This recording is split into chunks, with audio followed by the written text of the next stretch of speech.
साथियों, मैं हूं अनिकेत जायसवाल। मेरे इस YouTube channel target of student पे आप सभी का स्वागत है। दोस्तों, आज तारीख है 22 जून 2021। सभी प्रतियोगी परीक्षाओं के लिए महत्वपूर्ण इस दैनिक समसामयिकी में आप सभी का स्वागत है। दोस्तों, अगर आप यूपी SSC रेलवे बैंकिंग की तैयारी कर रहे हैं तो आप सभी का स्वागत है।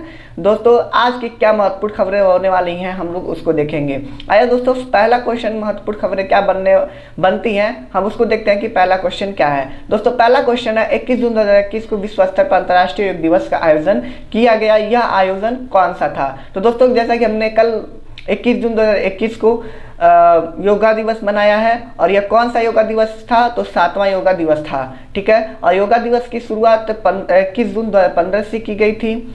ठीक है, पहला योग दिवस 2015 में दिल्ली के राजपथ के अंदर मनाया गया था और 21 जून को उत्तरी गोलार्ध में सबसे बड़ा दिन होता है, इसलिए 21 जून को क्या मनाया जाता है? योगा दिवस मनाया जाता है। और दोस्तों, जो हमारा विषुवत रेखा होता है वो पृथ्वी को 2 बराबर भागों में बांटता है, एक उत्तरी गोलार्ध और एक दक्षिणी गोलार्ध। तो उत्तरी गोलार्ध में जब सूर्य की प्रकाश की किरणें लंबवत कर्क रेखा पर पड़ती हैं तो उत्तरी गोलार्ध में सबसे बड़ा दिन होता है। ठीक है, तो 21 जून को सूर्य की प्रकाश की किरणें कर्क रेखा पर लंबवत पड़ती हैं। ये सब हमने बता दिया है, पिछले ही वीडियो में हमने बता दिया है कि अगर आप लोगों ने उस वीडियो को नहीं देखे हैं तो वीडियो को देख लीजिए। हमने वर्ल्ड जियोग्राफी में अक्षांश रेखा, देशांतर रेखा और भी बहुत सारे टॉपिक, मौसम परिवर्तन और ब्रह्मांड, सौरमंडल, ये सब हमने पढ़ा दिया है। अगर आप लोगों ने उस वीडियो को नहीं देखा तो वीडियो देख लीजिए, बहुत ही हेल्पफुल होने वाली है आपके लिए वो वीडियो। ठीक है दोस्तों, आइए आगे चलते हैं कि आगे क्या बनता है। तो जो हमारा कर्क रेखा है वो भारत के 8 राज्यों से निकलता है, 8 राज्यों से होकर गुजरता है। ठीक है, अभी मैं बता देता हूं कि एक ट्रिक के द्वारा हम आपको बता देते हैं कि उस कर्क रेखा को हम लोग कैसे याद कर सकते हैं कि किन किन राज्यों से कर्क रेखा हमारे भारत से गुजरता है। ठीक है, और 21 जून को उत्तरी गोलार्ध में सबसे बड़ा दिन होता है, तो वही दक्षिणी गोलार्ध में 21 जून को सबसे छोटा दिन होता है। ठीक है, उत्तरी गोलार्ध में सबसे छोटा दिन 22 दिसंबर को होता है। जो उत्तरी गोलार्ध होता है वो उसमें सबसे छोटा दिन 22 दिसंबर को होता है। वही दक्षिणी गोलार्ध में देखें तो दक्षिणी गोलार्ध में सबसे बड़ा दिन होता है 22 दिसंबर को। ठीक है, और सबसे छोटा दिन कब हो जाएगा दक्षिणी गोलार्ध में? तो 21 जून को हो जाएगा। ठीक है, आइए दोस्तों देखते हैं कि भारत के 8 राज्यों से होकर गुजरती है कर्क रेखा, तो उसे हम कैसे याद रख सकते हैं। तो याद करने का जो तरीका है, जो आसान तरीका है, जो ट्रिक है वो है मित्र पर गमछा झाड़। मतलब दोस्तों, मी से क्या हो जाएगा? मिजोरम, त्र से त्रिपुरा हो जाएगा, प से पश्चिम बंगाल हो जाएगा, र से राजस्थान हो जाएगा, ग से गुजरात हो जाएगा, म से मध्य प्रदेश हो जाएगा, छा से छत्तीसगढ़, झा से झारखंड हो जाएगा। तो दोस्तों, अगर पश्चिम से पूर्व की तरफ हम लोग देखें राज्यों को क्रम वाइज तो ऐसे है गुजरात, पर फिर राजस्थान, फिर मध्य प्रदेश, छत्तीसगढ़, झारखंड, पश्चिम बंगाल, त्रिपुरा, मिजोरम। इन 8 राज्यों से हमारी कर्क रेखा होकर गुजरती है। ठीक है, भूलिएगा मत दोस्तों इस ट्रिक को, मित्र पर गमछा झाड़। ये बहुत ही आसान ट्रिक है और इसको याद रखे रहिएगा। ठीक है दोस्तों, आइए देखते हैं आगे क्या है।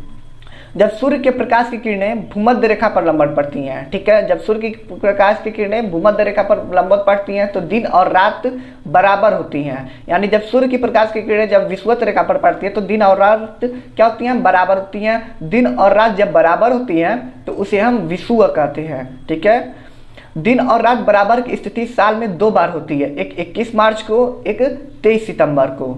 ठीक है, आइए नेक्स्ट क्वेश्चन देखते हैं कि नेक्स्ट क्वेश्चन हमारा क्या बनता है। नेक्स्ट क्वेश्चन है दोस्तों, 17 जून 2021 को किस देश ने विदेश यात्रा के लिए वैक्सीन पासपोर्ट जारी करने की घोषणा की है?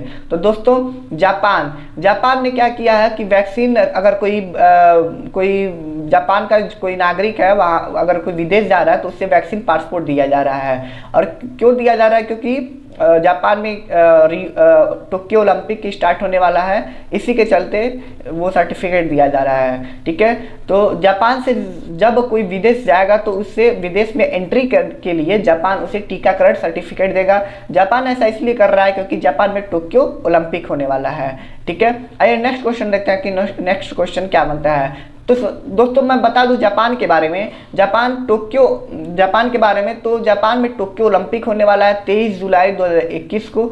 ठीक है, और ये कब से कब तक होगा? तो 23 जुलाई 2021 से लेकर के 8 अगस्त 2021 तक होगा। और ओलंपिक एक ऐसा खेल है दोस्तों जो 4 साल में एक बार होता है।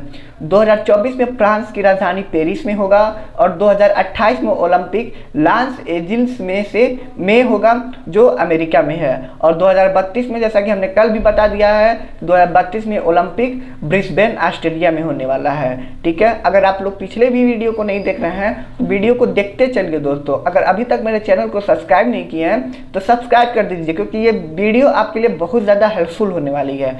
ठीक है, मैं ऐसे ही आप लोगों के लिए अच्छे अच्छे कॉन्टेक्ट लेकर आऊँगा और आप लोगों के साथ ही चलता रहूँगा। ठीक है दोस्तों, और इस वीडियो को मतलब शेयर भी कीजिएगा ताकि वीडियो अधिक से अधिक लोगों को ये हेल्पफुल हो जाए। ठीक है, अगले क्वेश्चन देखते हैं। नहीं दोस्तों, अगले मतलब जापान के बारे में अगला क्या है उसको भी हम देख लेते हैं कि हैंडली पासपोर्ट इंडेक्स। दोस्तों एक इंडेक्स है हैंडली पासपोर्ट इंडेक्स 2021। तो हैंडली पासपोर्ट इंडेक्स 2021 में सबसे सर्वाधिक पासपोर्ट, सबसे शक्तिशाली जो पासपोर्ट है दुनिया भर में, तो वो जापान देश का है। सबसे शक्तिशाली पासपोर्ट है किसके द्वारा? हैंडली पासपोर्ट इंडेक्स के द्वारा। ठीक है, और सबसे कमजोर पासपोर्ट अफगानिस्तान का है। ठीक है, अफगानिस्तान का है। ठीक है, विश्व का सबसे शक्तिशाली जो सुपर कंप्यूटर है वो फुगाको जापान देश में ही है। ठीक है, और जापान में सबसे बड़ा द्वीप का नाम होन्शु द्वीप है। आइए दोस्तों मैप के द्वारा हम जापान को देख लेते हैं कि हमारे विश्व में जापान कहाँ स्थित है। तो देखिए दोस्तों, ये जापान है जो रेड कलर का दिखाई दे रहा है। जापान है, बहुत छोटा दिखाई दे रहा है। लाइए हम इसको बड़ा कर देते हैं, जूम करके हम आप लोगों को दिखा देते हैं। तो दोस्तों ये जापान ही है। ठीक है, और ये देखिए बड़ा जूम हो गया दोस्तों। जापान ये 4 द्वीपों में छोटे छोटे द्वीपों में विभाजित है। जो जापान का जो सबसे बड़ा द्वीप है वो होन्शु द्वीप है। ठीक है, और होन्शु द्वीप पे ही टोक्यो बसा हुआ है। ठीक है, और दोस्तों ये देखिए, और ये हमारा 0 डिग्री इक्वेटर मैं आप लोगों को दिखा देता हूँ। 0 डिग्री इक्वेटर, ये देखो, देखिए दोस्तों, ये जो लाइन जा रही है ये 0 डिग्री इक्वेटर है, और जो ये 23.5 डिग्री जो जा रही है ये कर्क रेखा है, और ये क्या है? मकर रेखा है। ठीक है, तो कर्क रेखा 23.5 डिग्री से होकर गुजरती है। अक्षांश रेखा ये भी है और मकर रेखा है। ठीक है, और आर्कटिक सर्कल ये है। ठीक है, और हम ये जापान से कोई भी रेखा नहीं गुजरती है, किसी विशेष प्रकार की रेखा नहीं गुजरती है, बस अक्षांश रेखा गुजरती है। ठीक है ना दोस्तों, और जब सूर्य की प्रकाश की किरणें कर्क रेखा पर पड़ती है तो उत्तरी गोलार्ध में सबसे बड़ा दिन होता है 21 जून को, और मकर रेखा, सूर्य की प्रकाश की किरणें जब लंबवत पड़ती हैं मकर रेखा पर तो दिसंबर में सबसे बड़ा दिन होता है। ठीक है, दक्षिणी गोलार्ध में। ठीक है ना दोस्तों, आइए नेक्स्ट क्वेश्चन की ओर चलते हैं। नेक्स्ट क्वेश्चन हमारा क्या बनता है दोस्तों? नेक्स्ट क्वेश्चन हमारा बनता है दोस्तों कि 18 जून 2021 को मिल्खा सिंह जी का कोरोना संक्रमण के कारण निधन हो गया। वे किस खेल से संबंधित है? तो दोस्तों आइए मिल्खा सिंह के बारे में हम लोग जानते हैं कि मिल्खा सिंह क्या चीज़ थे, क्या थे। ठीक है, तो ये किस खेल से संबंधित थे? तो ये धावक थे दोस्तों, एथलीट थे। ठीक है, और जो ये है मिल्खा सिंह जी, और मिल्खा सिंह 91 वर्ष की उम्र में मिल्खा सिंह का निधन चंडीगढ़ में हो गया। इनका जन्म गोविंदपुरा में हुआ है जो वर्तमान में पाकिस्तान में है। विभाजन के समय ये भारत में आ गए और फिर सेना में शामिल हुए और फिर उसके बाद धावक बन गए, और 1959 में भारत के पद्मश्री पुरस्कार से इन्हें सम्मानित किया गया। जी हाँ दोस्तों, 1959 में भारत के पद्मश्री पुरस्कार से इन्हें सम्मानित किया गया। ठीक है ना दोस्तों, और इन्होंने एशियाई खेल में 4 स्वर्ण पदक जीते हैं। ठीक है, 4 स्वर्ण पदक जीते हैं दोस्तों। ये एक 1958 में कॉमनवेल्थ एक गेम्स हुआ था जो स्वर्ण पदक जीते थे, और फिर 1958 में एशियाई जो खेल हुआ था उसमें 4 स्वर्ण पदक जीते हैं। तो 1958 में ही एशियाई खेल में 2 स्वर्ण पदक जीते हैं, फिर 1962 में एशियाई खेल में 2 स्वर्ण पदक जीते हैं। ये क्वेश्चन बहुत ज़्यादा इंपॉर्टेंट होने वाली है क्योंकि ये अक्सर क्वेश्चन एग्जाम में पूछता रहता है। ठीक है ना दोस्तों, आइए नेक्स्ट क्वेश्चन की ओर चलते हैं कि नेक्स्ट क्वेश्चन हमारा क्या बनता है। दोस्तों नेक्स्ट क्वेश्चन हमारा बनता है 18 जून 2021 को झंडा सत्याग्रह कार्यक्रम का आयोजन कहाँ किया गया? तो दोस्तों जबलपुर में किया गया। ठीक है, क्या है जबलपुर की कहानी हम लोग उसको देखते हैं कि दोस्तों यह घटना मतलब झंडा सत्याग्रह जो था, झंडा सत्याग्रह कब स्टार्ट की गई थी? तो 1923 को की गई थी जबलपुर में। और किस लिए की गई थी? क्योंकि ब्रिटिश जो साम्राज्य था उसके खिलाफ इसको झंडा सत्याग्रह स्टार्ट किया गया था। इसी के याद में 18 जून 2020 को झंडा दिवस 18 जून 2021 को झंडा दिवस मनाया गया। ठीक है, सॉरी दोस्तों। और अगला क्वेश्चन क्या है, अगला क्वेश्चन हम लोग देखते हैं कि अगला क्वेश्चन हमारा क्या बनता है। अगला क्वेश्चन दोस्तों बनता है, हाल ही में किस मंत्रालय ने आम चुनाव 2019 एटलस जारी किया है। तो दोस्तों चुनाव आयोग ने आम चुनाव 2019 एटलस जारी किया है। तो दोस्तों चुनाव आयोग की स्थापना 25 जनवरी 1950 को हुआ था। 25 जनवरी को मतदाता दिवस भी मनाया जाता है। ठीक है, और शुरुआत में चुनाव आयोग में एक सदस्य थे। जब चुनाव आयोग आया था उसमें एक सदस्य थे शुरुआत में, और उसके जो मुख्य चुनाव आयुक्त थे वो कौन थे, सुकुमार सेन जी थे। और इसके बाद दिनेश गोस्वामी समिति आता है और यह चुनाव आयोग 3 सदस्य का हो जाता है। वर्तमान में मुख्य चुनाव आयुक्त कौन है, तो सुशील चंद्रा जी हैं। ठीक है, ये 24वें नंबर के मुख्य चुनाव आयुक्त हैं। ठीक है, आइए नेक्स्ट क्वेश्चन की ओर चलते हैं। नेक्स्ट क्वेश्चन हमारा क्या बनता है। तो दोस्तों नेक्स्ट क्वेश्चन हमारा बनता है, किस संविधान संशोधन से मतदाता की उम्र 21 वर्ष से 18 वर्ष कर दी गई। तो दोस्तों 61वां संविधान संशोधन जब हुआ 1989 में, तो उस वक्त 21 जो उम्र था उसको घटा करके 18 वर्ष कर दी गई। ठीक है, और 18 वर्ष के जो भी नागरिक रहता है वो जाके वोट डाल सकता है। ठीक है, आइए नेक्स्ट क्वेश्चन की ओर दोस्तों चलते हैं। नेक्स्ट क्वेश्चन हमारा क्या बनता है। दोस्तों नेक्स्ट क्वेश्चन हमारा बनता है, 19 जून 2021 को किस ईरान का नया राष्ट्रपति बनाया गया। तो दोस्तों इब्राहिम रईसी को ईरान का राष्ट्रपति बनाया गया। ये ईरान क्या निकला, धोखेबाज निकला। दोस्तों अभी मैं बताता हूँ आगे किस बात पे ईरान धोखेबाज निकला है, हमारे भारत के साथ क्या किया है इसने, अभी मैं बताता हूँ। आइए इसके रिलेटेड हम क्वेश्चन देख लेते हैं पहले कि इससे रिलेटेड क्या हमारी क्वेश्चन बनती है। तो हसन रूहानी के स्थान पर इब्राहिम रईसी को ईरान का राष्ट्रपति बनाया गया। ये अगस्त से अपना पद संभालेंगे। वर्तमान में इब्राहिम रईसी सुप्रीम कोर्ट के न्यायाधीश हैं। ईरान की संसद का नाम मजलिस है और ये मालदीव की संसद का भी नाम है। तो दोस्तों हाल ही में ईरान, मैं बता देता हूं कि किस बात पे धोखेबाज किया है ईरान ने, किसके कहने पे किया है, मैं अभी बता देता हूं।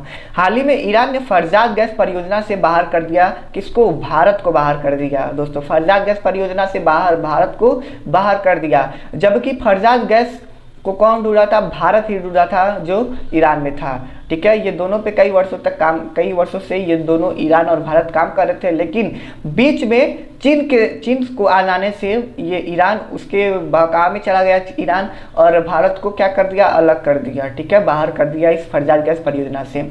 और दोस्तों मैं बता देता हूँ ईरान की जो नई मुद्रा है वो टोमान है। ठीक है, और ये दोस्तों देखिए ये ईरान है, मैं आप लोग को जूम करके दिखा देता हूँ कि ये ईरान है। ठीक है, नीचे अरब प्रायद्वीप है, बगल में पाकिस्तान है, उसके बगल में अफगानिस्तान है। ठीक है, ऐसे आप लोग मैप के द्वारा भी देख सकते हैं। ठीक है, और अगले नेक्स्ट क्वेश्चन की ओर अगला क्वेश्चन बनता है दोस्तों, 18 जून को किसी अंतर्राष्ट्रीय अवार्ड लैंड फॉर लाइफ देने की घोषणा की गई है। लैंड फॉर लाइफ देने की किसको घोषणा की गई है, तो श्याम सुंदर दयाणी जी को लैंड फॉर लाइफ देने की घोषणा की गई है। ये एक अंतर्राष्ट्रीय अवार्ड है। क्यों दिया जाता है लैंड फॉर लाइफ, आइए हम इसको देख लेते हैं। दोस्तों 17 जून को मरुस्थलीय रोकथाम दिवस मनाया गया, जैसा कि हमने पिछले करंट अफेयर्स के वीडियो में हमने बता दिया था। और मरुस्थलीय रोकथाम दिवस 1995 से मनाना स्टार्ट किया गया था। इसी मरुस्थलीय रोकथाम के कारण रोकथाम के कारण दिवस में हर 2 साल के अंतराल में एक अवार्ड दिया जाता है, जिसका नाम है लैंड फॉर लाइफ है। और यह भूमि संरक्षण के लिए दिया जाता है। ये किस लिए दिया जाता है, भूमि संरक्षण के लिए दिया जाता है। ठीक है, आइए दोस्तों नेक्स्ट क्वेश्चन की ओर चलते हैं कि नेक्स्ट क्वेश्चन हमारा क्या बनता है। दोस्तों नेक्स्ट क्वेश्चन हमारा बनता है, अक्सर चर्चा में रहने वाला ग्वादर बंदरगाह किस देश में स्थित है।